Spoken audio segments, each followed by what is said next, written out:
Hey, it's Catherine here from Moonstarlodge with a hopefully short and to the point reading for the week of January 3rd through to the 9th of 2022. And it's our first reading for 2022. All right, so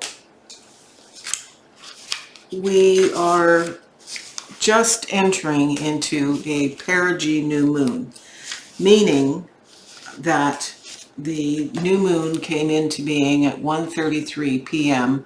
on January 2nd, and it's a perigee moon, meaning even though we can't see it, it is very close. It is the closest in the moon's orbit to the Earth than it can be, so the energy is quite intense. So if you're prone to headaches, you might get one. If you're prone to edema or swelling in your joints and hands and feet, you might get that, but not necessarily. This is a time to be aware of those conditions that you may suffer in the physical, and make sure you reduce your salt, for example, as a way of mediating that, or have those beautiful herbal teas around to make sure you don't get the headache. But this is a time of dreaming, and we are in the new moon of talks with relations, and it's the first new moon in any given year. And let me read you a little bit about talks with relations. So as I mentioned in my one of my recent videos, talks with relations would normally coincide with winter solstice. That's our new year. But in this instance, this moon cycle, it's considerably after solstice. So we had a gap in which to deal with who we were becoming with Becomes Her Vision. And so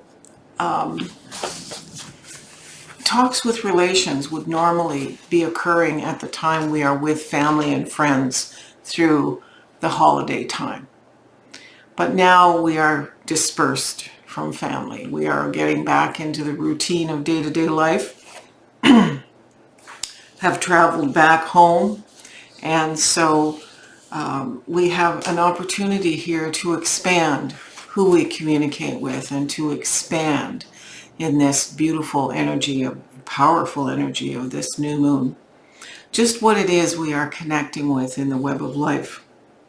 So talks with relations is the mother of nature, the keeper of rhythm, weather, and the seasons, guardian of the language of the trees, stones, and creatures. She is the maker of relatives, the keeper of Earth's needs. She is the mother of the planetary family.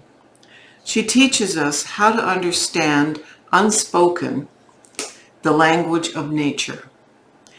She teaches us the kinship with all life forms and how to enter the sacred spaces of others with respect. How to honor cycles, rhythms, and changes of the seasons and weather. How to meld with the life force and the rhythms of all dimensions, learning the truths of each. She teaches us how to learn the truth. A very complex grandmother is this. So talks with relations isn't just about our human relations, but really rather the relationship we have with this planet upon which we live. So I went ahead and pulled some cards from a deck that I've never used on camera. It's a brand new deck to me, and you can flip the camera, Brian. It's the Heart and Hands Tarot. This is by Liz Blackbird. Apparently it took Liz a good 20 years to hand draw all these. These are complex cards with deep images, black and white.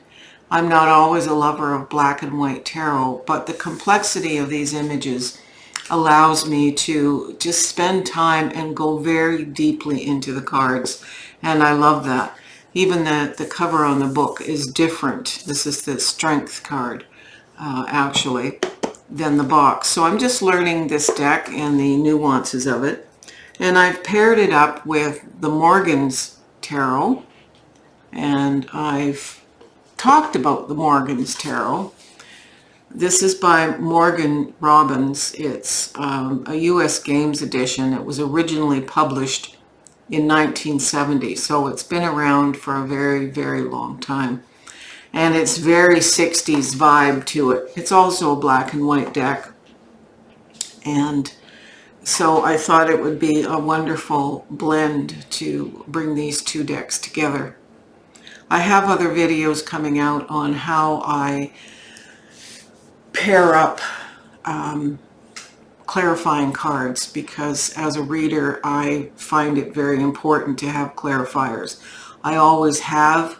It's a drive in me, and so pairing them up is important. So we have the Five of Cups in reverse, the Magician, the High Priestess, and the Eight of Cups in reverse. So the two reverse cards are cups suit.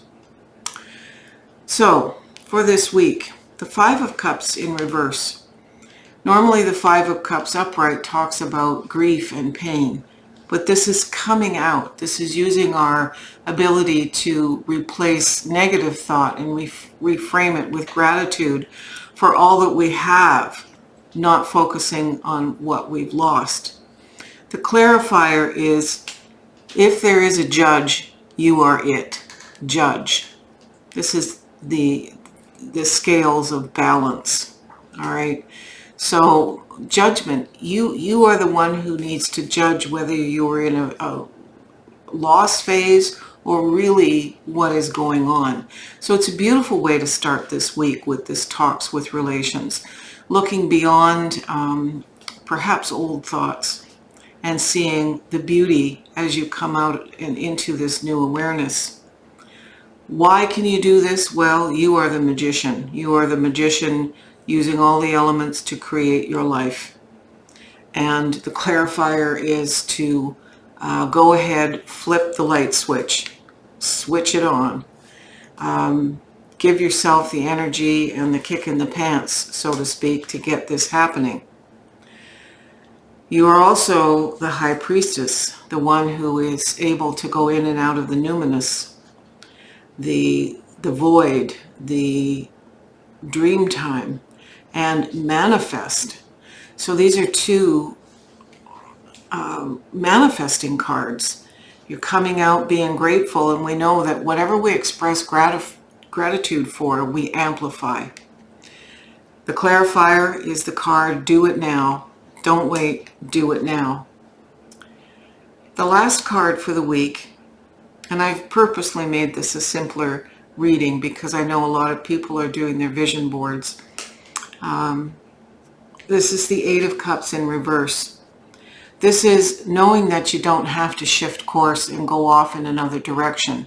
Normally the Eight of Cups upright is an acknowledgement that it's time to move on to something new. But this is saying in reverse, no you don't. To really show appreciation for all that you've achieved and accomplished, and to maintain that you stay the course. And this is just such a perfect clarifier. It is not what you do that counts. It is where your head is at.